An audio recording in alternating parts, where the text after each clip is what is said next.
BYD just outsold Tesla across the entire planet. And their cheapest car, $10,000. But that is not even the wild part. That same $10,000 car now comes loaded with more driver assistance technology than a fully loaded Ford F-150, and BYD made all of it completely free across their entire lineup.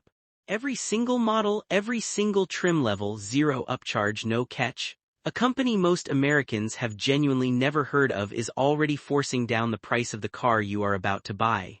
Let that sit for a second. Most people think BYD is a car company. They are wrong. Not originally, anyway. BYD, which stands for Build Your Dreams, was born in 1995 as a rechargeable battery manufacturer operating out of Shenzhen, China. Wang Chuanfu, a chemist with $300,000 in startup money and a burning obsession, built a factory that reverse-engineered Japanese battery technology at a tiny fraction of the original cost. By the year 2000, BYD had become the single largest manufacturer of nickel-cadmium batteries on the entire planet. By 2002, they had climbed to the top spot in lithium-ion battery supply globally. They were not building cars, they were building the beating heart of everything that would eventually power cars. That is a crucial distinction almost everyone misses. The car business entered the picture in 2003 when BYD acquired a struggling Chinese automaker called Sichuan Automobile. Then came the moment that changed everything. Warren Buffett's Berkshire Hathaway took a 10% stake in BYD in 2008 for $232 million. At the time, the financial world thought Buffett had completely lost his mind. By the 2021 peak, that same stake was worth over $8 billion. One of the greatest automotive investment decisions in modern financial history, made by a man who openly admitted he barely understood electric vehicles at the time. Think about that, the smartest investor alive bought into a Chinese battery company making cars and the whole world laughed at him. Nobody is laughing now.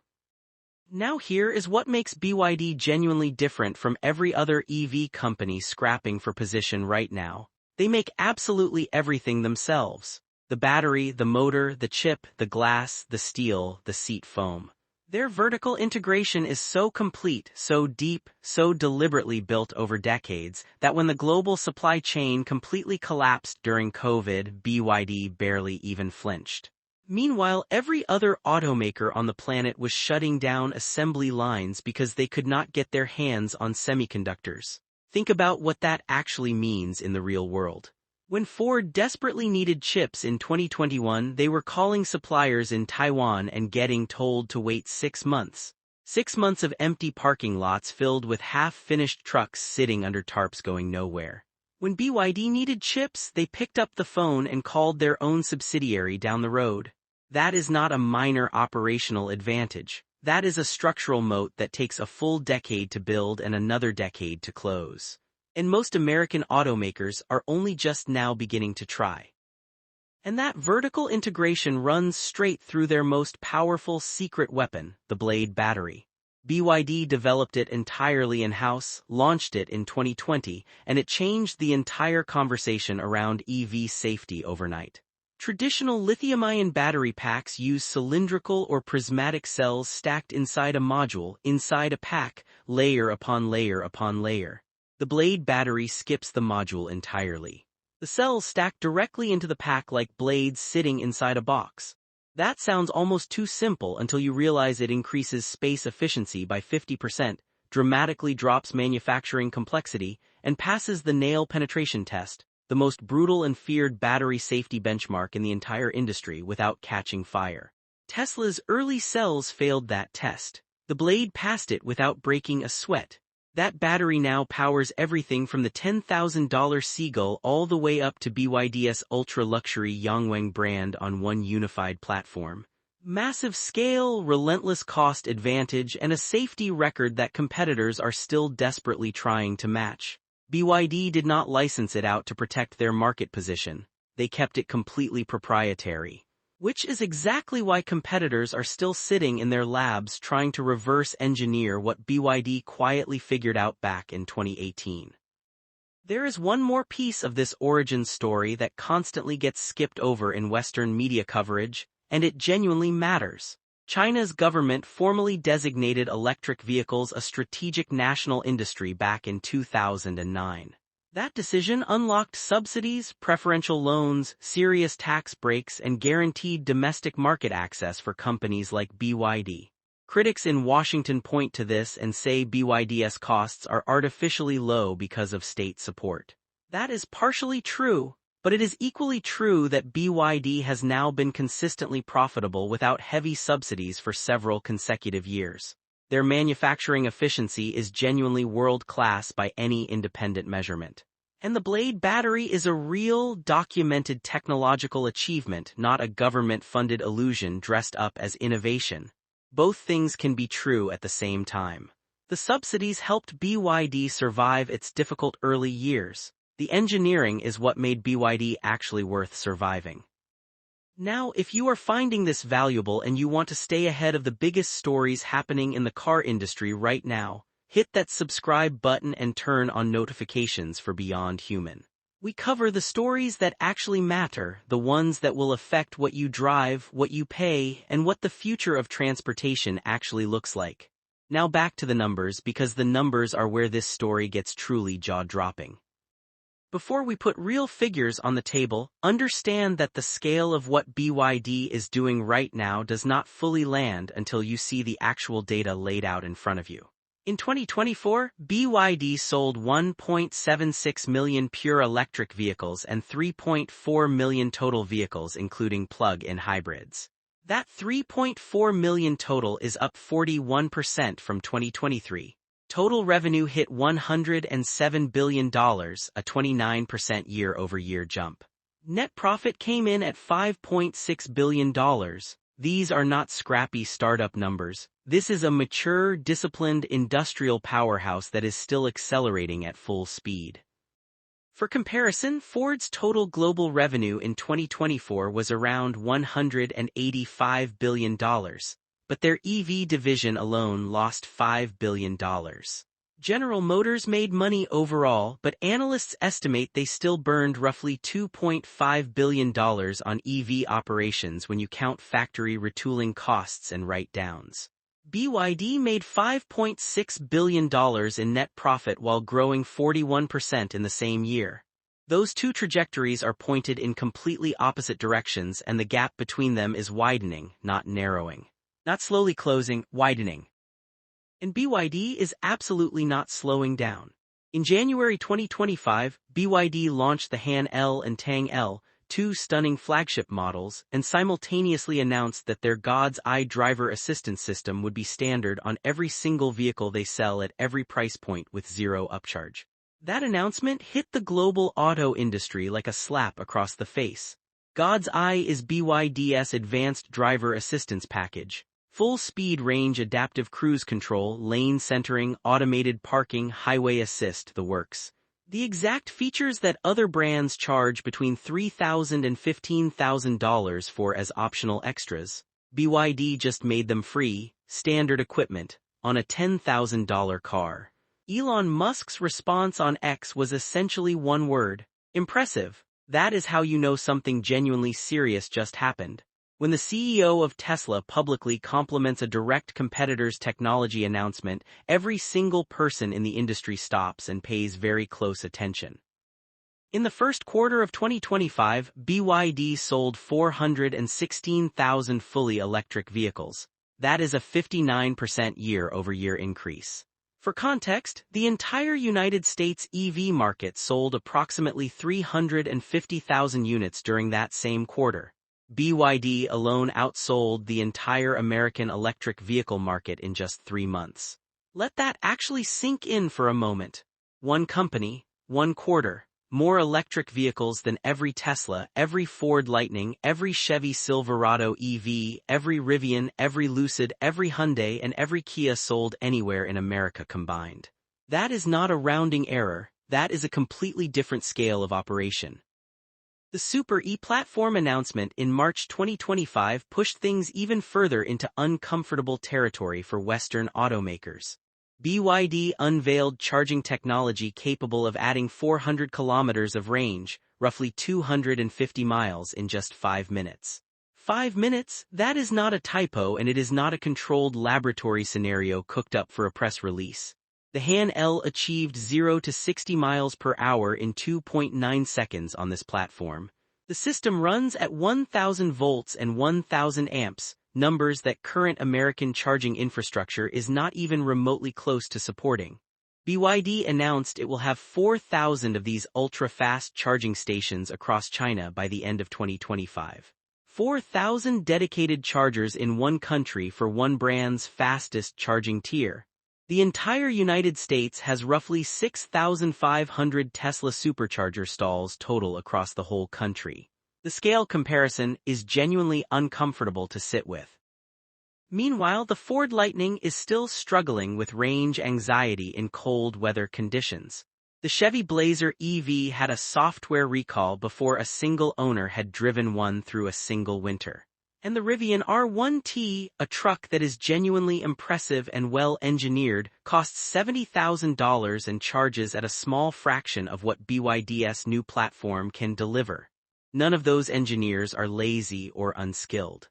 The technology gap is real, and it came from a decade of compounding investment decisions that American automakers simply chose not to make back in the 2000s when it would have been far cheaper and easier to start. There is one more number that deserves its very own moment of silence. The price of the BYD Seagull in its home market is roughly 69,800 yuan. At current exchange rates, that works out to approximately $9,700.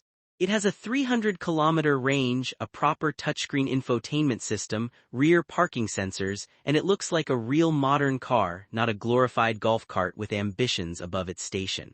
Analysts at UBS tore one completely apart in 2023 in a full teardown analysis and concluded that BYD's manufacturing cost per vehicle is 35% lower than Volkswagen's comparable models.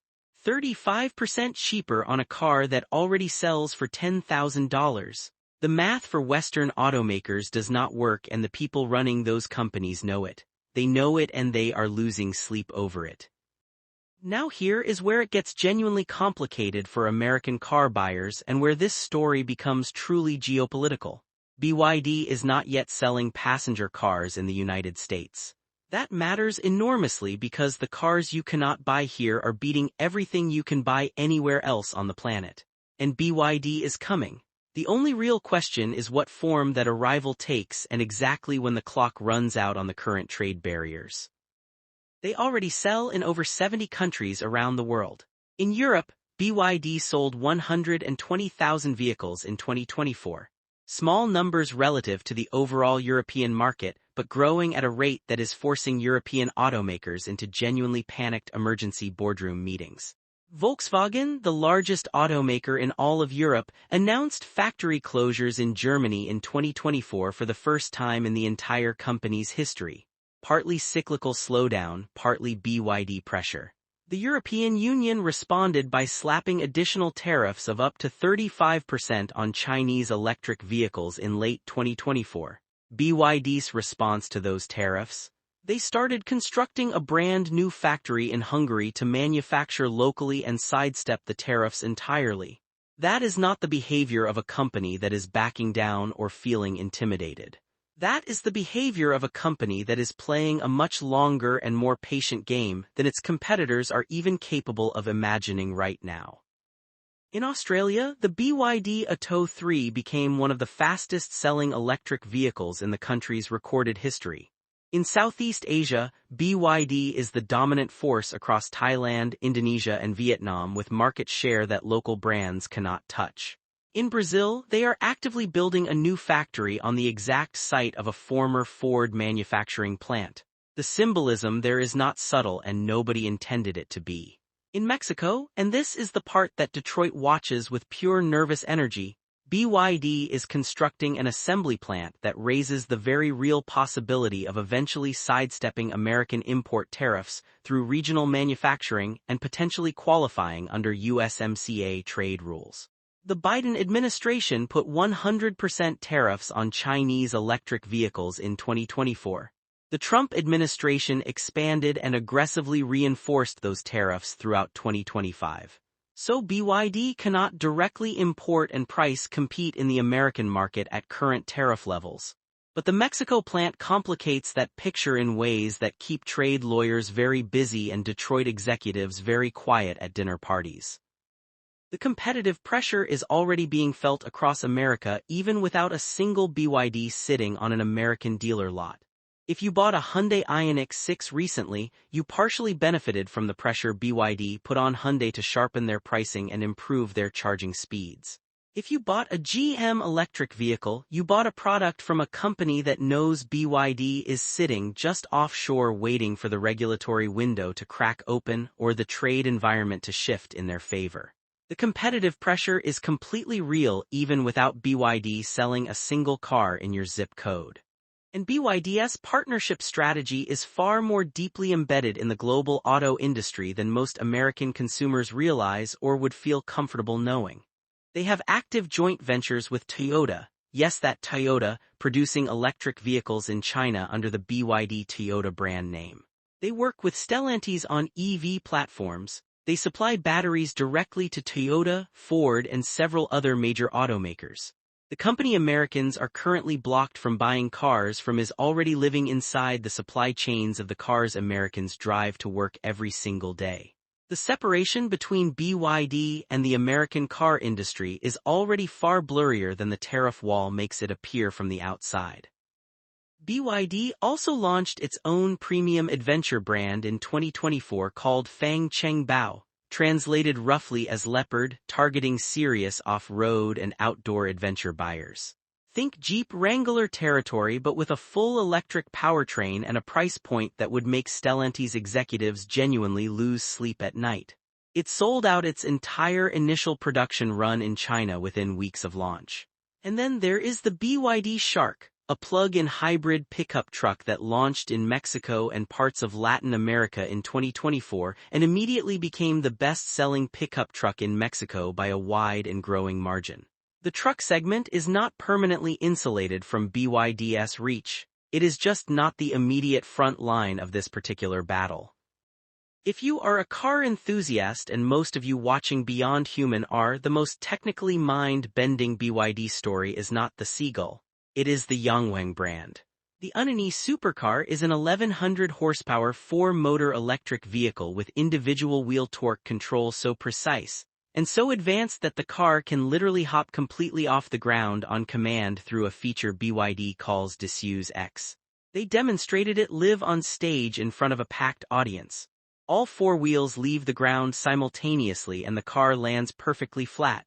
It is absolutely absurd, and it is also a completely genuine engineering demonstration of what becomes possible when you have independent wheel control at this level of power.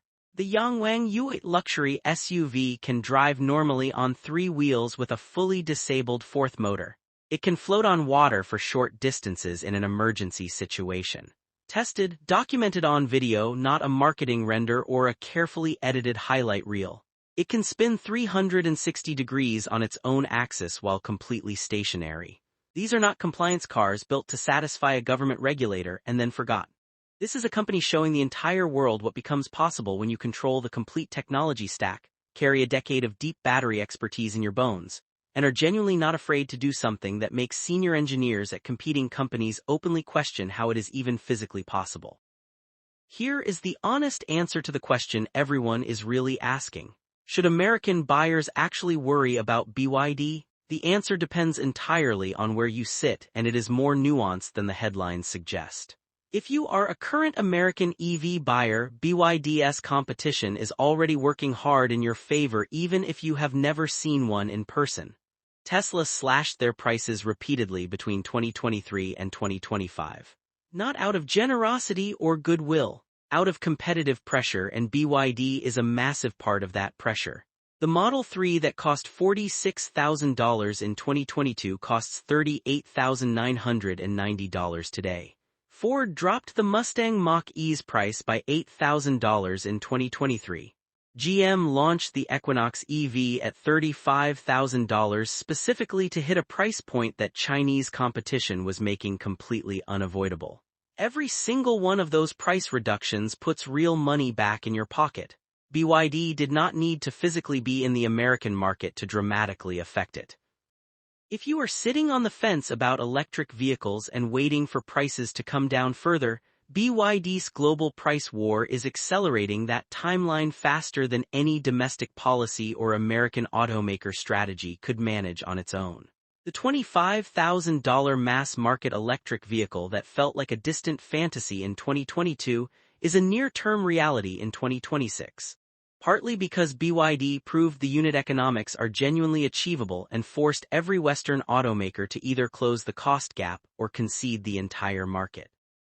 The American auto industry built its entire identity and culture around internal combustion engines, V8s, truck culture, the muscle car era, the sound and smell and feeling of a powerful engine as part of what a car fundamentally is. That identity is real.